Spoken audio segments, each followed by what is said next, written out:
토마스 홉스의 사회계약설은 그의 저서 리바이어던에서 가장 체계적으로 제시되었으며 강력한 국가 권력의 필요성을 논증한 정치 철학의 핵심 이론입니다. 이 저작은 영국 내전이라는 혼란스러운 시대적 배경 속에서 탄생했으며 홉스는 이를 통해 인간 본성과 사회 질서를 깊이 탐구하고 혼란을 막기 위한 국가 권력의 정당성을 제시했습니다. 홉스는 사회계약서를 바탕으로 개인과 국가 간의 관계를 설명하며 절대 군주제와 군주주권론의 철학적 기반을 마련했습니다. 홉스는 인간의 본성에 대해 철저히 비관적 관점을 가지고 있었습니다. 그는 인간이 기본적으로 자기 보존을 추구하는 이기심과 공포에 의해 좌우되는 존재라고 보았습니다. 홉스에 따르면 인간은 자신의 생존을 위해 끊임없이 다른 사람들과 경쟁하며 이러한 본성은 자연 상태에서 가장 극단적으로 드러납니다. 자연 상태는 법과 규율이 없는 상태로 모든 사람이 자신의 자연권을 확보하기 위해 행동하는 상황입니다. 홉스는 자연 상태를 모든 사람이 모든 사람에 대해 전쟁을 벌이는 상태라고 묘사하며 이는 만인의 만인에 대한 투쟁 상태로 이어진다고 주장했습니다. 이 상태에서 인간은 자신의 생존과 이익을 위해 비윤리적인 행동을 서슴지 않으며 결과적으로 상호 파괴적이고 혼란스러운 사회를 초래하게 됩니다.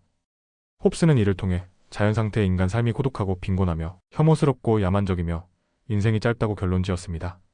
이러한 비참한 상태를 벗어나기 위해 인간은 자신의 자연적 권리인 자기 보존의 권리를 주권자인 국가 권력에게 자발적으로 전부 양도한다고 홉스는 주장했습니다.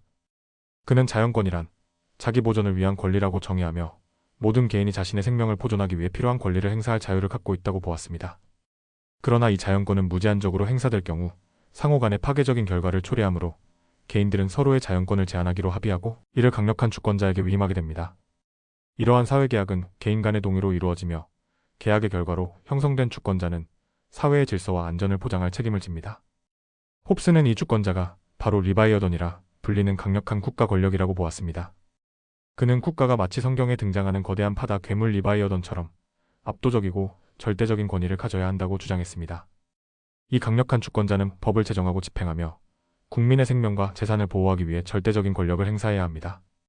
홉스는 주권자의 권위가 도전받거나 제한될 경우 사회가 다시 자연 상태로 돌아갈 위험이 있다고 보았기 때문에 통치자의 권력을 강하게 옹호했습니다.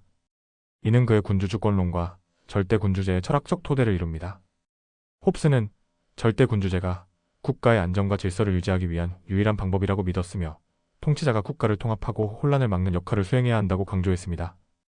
홉스는 통치자의 권위가 강력해야 한다고 주장했고 그 권위의 정당성은 사회계약에 기반한다고 보았습니다. 즉, 국민이 자신의 자연권을 자발적으로 양도함으로써 주권자가 권력을 갖게 되는 것이며 이러한 계약에 의해 정당화된 권력은 사회의 질서를 유지하는 데 필수적이라는 것입니다. 그러나 홉스는 일단 계약이 체결되면 국민은 통치자의 권위에 도전하거나 계약을 철회할 권리가 없다고 주장했습니다. 이는 주권자가 흔들리지 않는 권력을 가져야 사회의 혼란을 방지할 수 있다는 그의 확신을 보여줍니다. 리바이어던은 당시 영국 내전이라는 시대적 맥락 속에서 절대적 권위와 질서의 필요성을 강조한 철학적 작품입니다. 홉스의 사회계약설은 개인의 자연권과 국가 권력 간의 관계를 논의하며 근대 정치 철학에 커다란 영향을 미쳤습니다. 특히 그의 이론은 이후 존 로크, 루소와 같은 철학자들의 논의에 중요한 기초를 제공했으며 주권, 질서, 법치주의와 같은 주제를 탐구하는 현대 정치 철학의 기반이 되었습니다.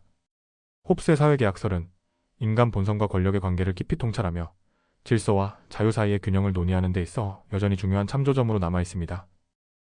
이상 홉스의 사회계약설에 대해 알아보았습니다.